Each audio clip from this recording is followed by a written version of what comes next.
आजपर्यंत स्कूलमध्ये शिकलो, कॉलेजमध्ये शिकलो, ह्या टीचिंग झाल्या, परंतु बिझनेसमध्ये जे शिकायचं होतं किंवा जे बिझनेस कसा डेव्हलप करायचा काय ते विजय बनकर सरांच्या ह्याच्यातून अगदी परफेक्ट, म्हणजे आपण एक शाळेची पायरी, एक कॉलेजची पायरी आणि त्यानंतरची बिझनेसची पायरी असते, त्याच्यामध्ये ज्या गुरुची जे हे लागते सांगड लागते ती बनकर सरांच्या माध्यमातून आणि त्यांच्या रूपाने आम्हाला मिळाली. त्यांच्या टीचिंगमध्ये त्यांनी सगळ्यांच्यामध्ये चेंज आणला आमच्या ह्याच्यामध्ये टीममध्ये. कोर्स करण्याच्या अगोदर ॲक्च्युली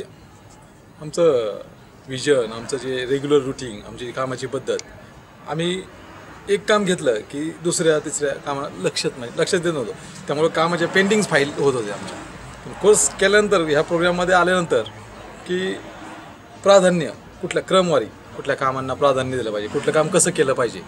आणि कुठलं काम खुर्चीवरती बसून होतं किंवा कसं केलं पाहिजे, सगळं मॅनेजमेंट कोर्सनंतर बऱ्याचशा गोष्टी,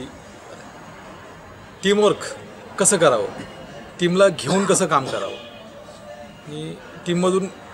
चांगली लोकं म्हणजे सगळेच चांगले असतात, कसे लोक कुठल्या ती लोकं काम करू शकतात चांगल्या पद्धतीने, कोण कुठं परफेक्ट आहे